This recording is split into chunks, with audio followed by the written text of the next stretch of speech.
There's the abrupt intro ending. I've been thinking about changing that intro for a while now. I think I should probably get to that. Welcome in. It's the Joncast Podcast. Thank you for listening to this podcast. And don't forget to follow. Don't forget to subscribe. Do whatever you need to do so you don't miss another episode of the podcast, wherever you listen to this.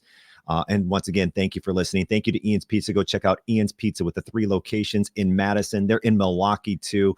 And I'm so disappointed I didn't have time to get to Ian's for their Thanksgiving slice because it's one of the best, but they've always got great slices of pizza at Ian's. Today's guest is a regular kind of, I guess, on the podcast, you could say at times.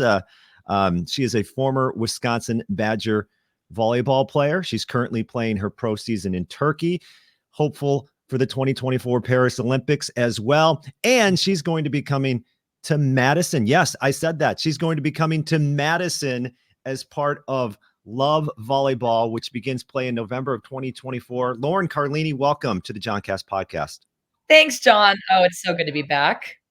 It is. And it's going to be good to be back in the city of Madison for you coming up here. What's it mean to be Love's first athlete for the Madison franchise? Oh, it's exciting.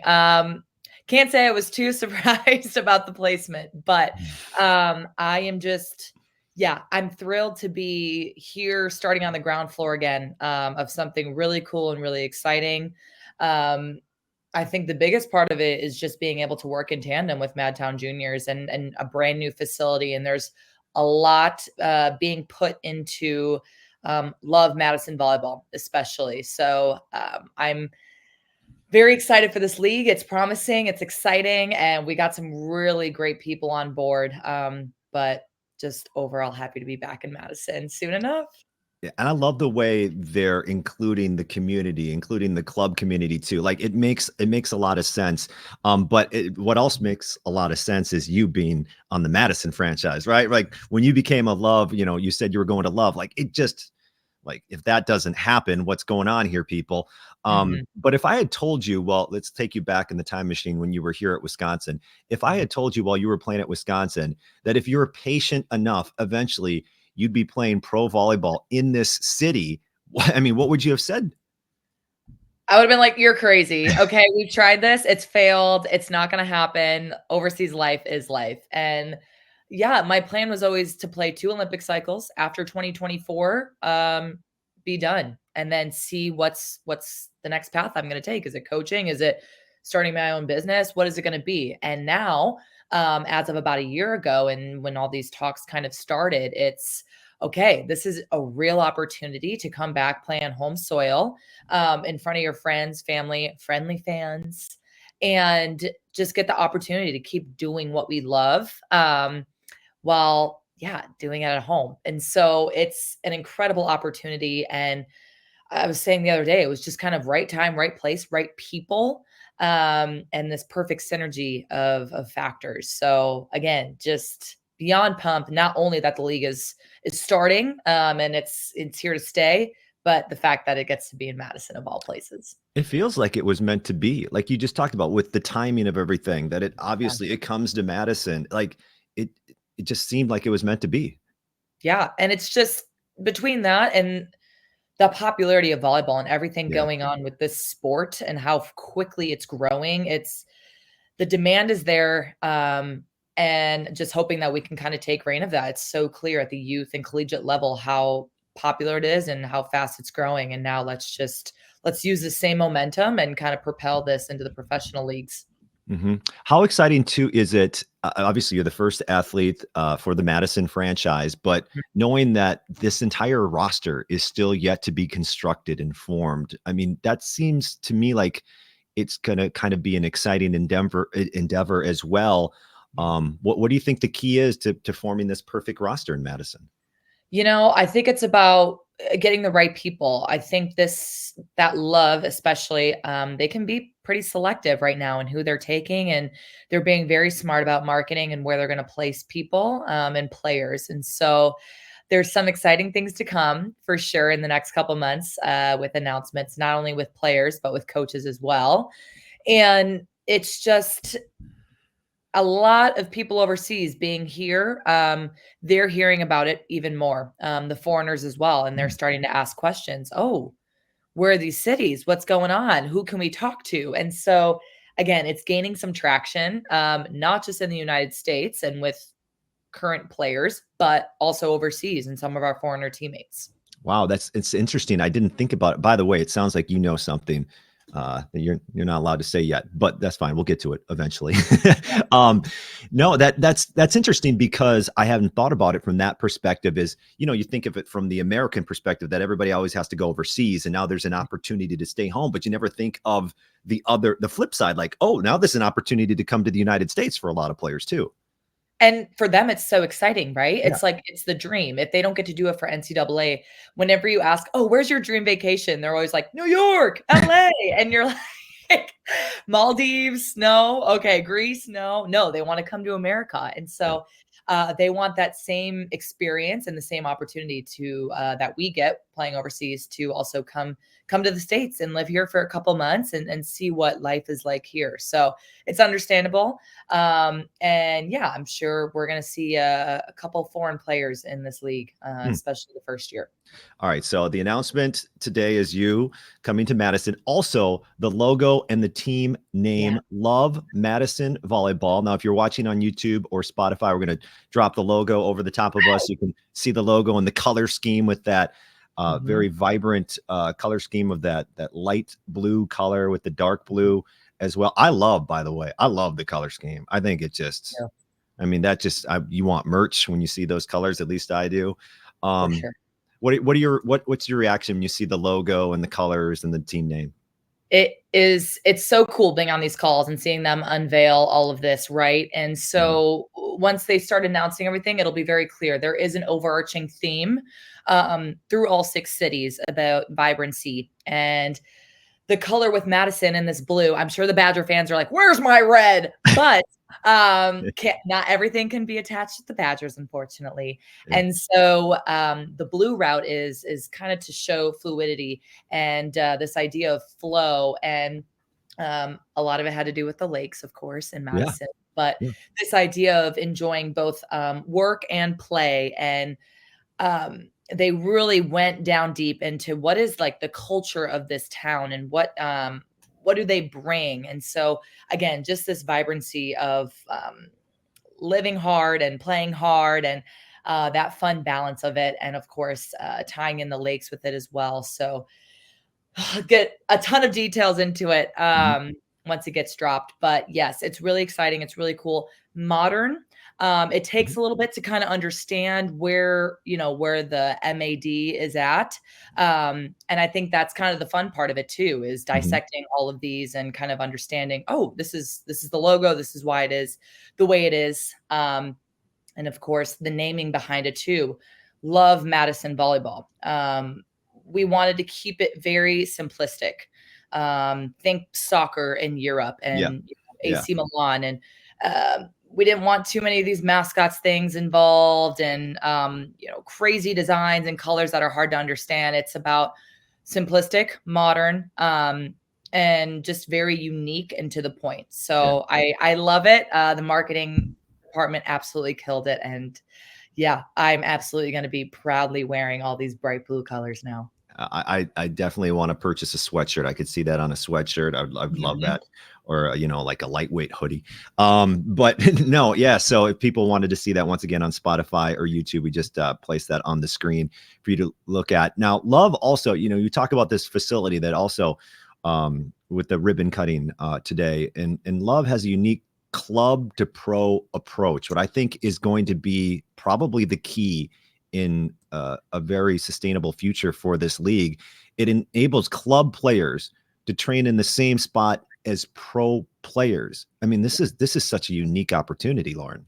It's so cool. And I think about when I was playing club, when I was 10, 15, 16 years old, how sick it would have been to be able to just look over a couple courts and see professional volleyball players practicing. I know how cool it was to be able to have, I was, 13, and then the 16 or 17-year-olds would come in and train. How fun that was just to be able to interact a little bit and have those day-to-day communications. And for now, youth players to be able to come in and watch us practice, watch us train, ask questions. Like it's going to be, the interaction is amazing. And on a grander scale, I love that Madison is really kind of leading the charge in this respect. Because it's going to grow the game at just an incredible pace. And I think this is where the game is going, where we're having these grassroots in the same exact spot where our pros are playing. And it's going to be an incredible experience for everyone involved. So yeah, it's exciting. It's cool. It's a brand new facility, top notch. I know Kelly's been raving on and on about it. I haven't been able to see it in person yet, but been in contact about some of the finer details of it and what the pros need. So really excited to just get in there, train, and just have that day-to-day contact with the players. Yeah. So that's in Sun Prairie. It's going to be in partnership with Madtown Juniors. It features 10 courts where I said like club players get to look over and see all the the Olympic team player, like amazing. Such an amazing opportunity there. A cafe, a pro shop, office space, like Madison's locker room. I mean, how lucky are you that you get to do what you love in the city where you, attended college in a brand new facility? Like, you pinch yourself sometimes. Like, this is a perfect situation. Yeah, it's like, this is insane that this is happening. And I just look back to 2013, even 10 years ago, and kind of where the game was at, where Wisconsin volleyball was at. And now here I am 10 years later talking about, okay, I'm coming back and I'm playing in Madison for a professional team, and just this incredible league that's being built in the States. It's just, I never could have dreamed this up. And it's so cool that so many people, not just volleyball people, see the promise and just what this game can bring to the States. And just looking forward to being a part of it. I'm so glad I get to do it from, square one, day one. Yeah. It's so awesome. Have you found a place to stay in Madison? Obviously probably not yet, but you're going to have to. Yeah, I took a gander when I was there for Haley's wedding, so in August, and no dice. I'm sure as everyone knows, the market right now is insane. So if that could just simmer down in the next 9 to 12 months, that'd be great. But yes, I'm still on the hunt for somewhere in Madison or Sun Prairie. All right, so you may need to stay with somebody for a little bit. I'm just kidding. So how is your pro season in overseas going? You're in Aydın, Turkey. I looked up Aydın. It's got a population of 1.1 million people. Not very familiar, but it seems like a pretty unique spot to stay. Yeah, 1.1 million. Really didn't know that. What Google said. We're in the south of Turkey. Yeah, and it's been a unique season for me. It's little more losing than I'm used to, I guess, but it's also been, I guess, a character building experience and trying to understand like this new dynamic that I'm in terms of being one of the more experienced players, being the one who is, just taking a lot of weight on myself and making sure every single game day, like how prepared I am, but also coming into the gym, into practice and knowing, okay, this is what I'm going to get better at today. Very specific focuses, knowing that come May, April, May, I need to hit the ground running. And so taking care of some body things, that seems to be a common theme this year. But yeah, overall, just trying to stay healthy as much as possible, kind of keep fine tuning my game, getting a little bit better each and every day, knowing that, at the end of the tunnel here, we got a lot to look forward to. Because you're going to transition from Turkey to the VNL, right? Volleyball Nations League. And then hopefully down the road, Paris. What's that timeline going to be for you? And you talked about staying healthy. Are you just get lots of sleep? That helps, right? Recovery. Just make sure you're getting your sleep, keep a clean diet, just things that need to be in your body. Yeah. Lots of omegas, plenty of protein, if that was my only problem, that would be lovely. No. But I think with this transition period, we should be finishing up here in April at some point. And then VNL, Volley Nations League, starts in May. I think it's like the first week in May. Okay. So it's going to be a quick turnaround. And then shortly after that, hoping to announce the Olympic roster during VNL, just so that we can start getting playing time together, if I'm lucky enough to be one of the 12. And so, of course, after that, VNL ends, you leave 2 weeks later to go to Paris and you start the Olympics. And so it is going to be a fast and furious next 9 months, but it's about again, just keeping your cups balanced, staying healthy, but also just kind of enjoying the moment, enjoying where we're at, like just knowing that this chapter is going to be coming to an end soon enough and just embracing every little bit that I can. It sounds so busy, and then transitioning to love Madison volleyball too. But at the same time, Lauren, I kind of look at it as, yes, it's chaotic, it's busy. There's a lot of things going on in your life, but at the same time, like it's also very structured in a way that you know what's going on in your life, right? So I think in that way, it probably kind of helps, maybe. I think this last year, it's just been so nice because I have clarity on where I will be, what I will be doing, where I'm going. I know personally, yes, it does feel a little weird to be like promoting this league and promoting where I'm playing next year when I'm in the middle of a pro season overseas. And I'm sure it comes off a little weird to fans as well, which I totally understand. But again, there's just so much excitement in knowing one, where this league can go and that it's really starting off strong. And we have a lot to announce in the next couple months. But also just, again, the chance to be able to play at home in front of friends and family. It's just the biggest draw of them all. So yes, there is a lot of craziness and, busy things happening, but like you said, very structured and very clear outline of where I'm going to be, for the next 2 years. Final question for you. I'm not sure with everything you've got going on, if you're able to, keep track of Wisconsin volleyball and the NCAA tournament, but at the end of the season, a huge win over Nebraska, swept Nebraska to hand them their first loss.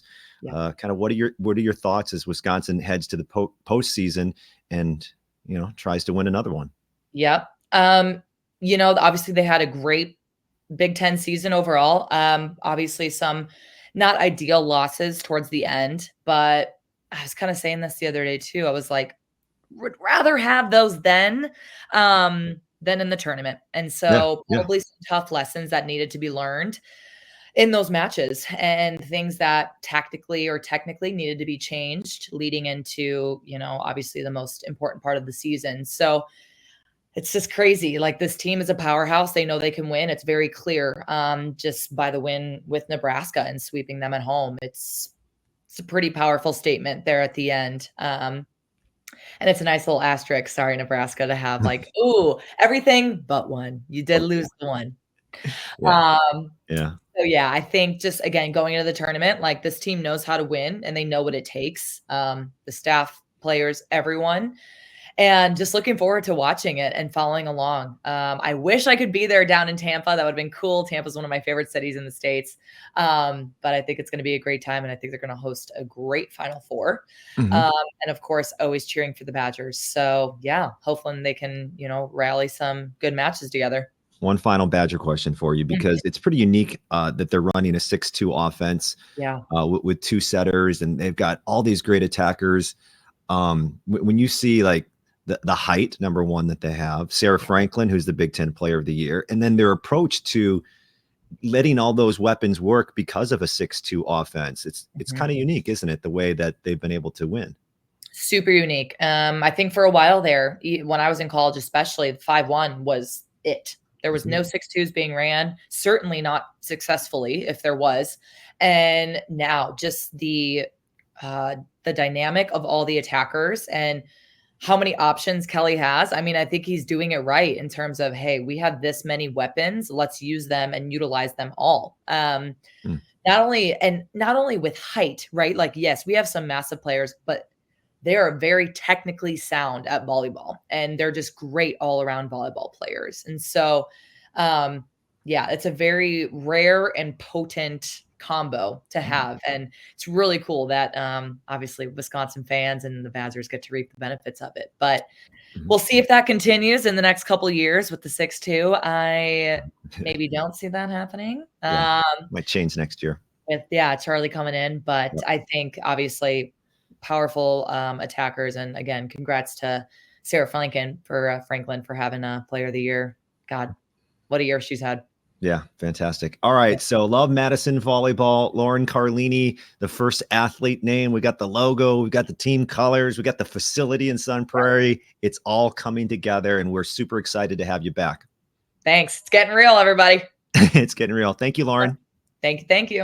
All right, there you go. That's Lauren Carlini, the guest here today on the podcast. Once again, Love Madison Volleyball, November of 2024. Thanks to Lauren for joining the podcast. Once again, subscribe, follow, do what you need to do so you don't miss an episode of this podcast. Thanks to Ian's Pizza as well. Go check out Ian's Pizza. Always check out Ian's Pizza. And thanks once again for listening to the Joncast Podcast. Goodbye.